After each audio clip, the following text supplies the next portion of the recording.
Cleaning tayo ng Daikin. Kaya kinalas na natin.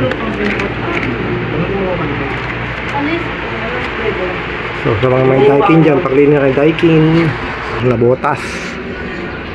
Yan. Kita na yung dagat. So anong problema ng aircon dito sa dagat, mga master? Daikin, mga master, namamatay, nagbi-blink. So pinuhanan natin ang karga. Ayan, wala na karga. So linisan na lang natin, tapos repair to, leak test. So okay na, testing na to. Yan, Daikin. Ito yung outdoor nya, mga master.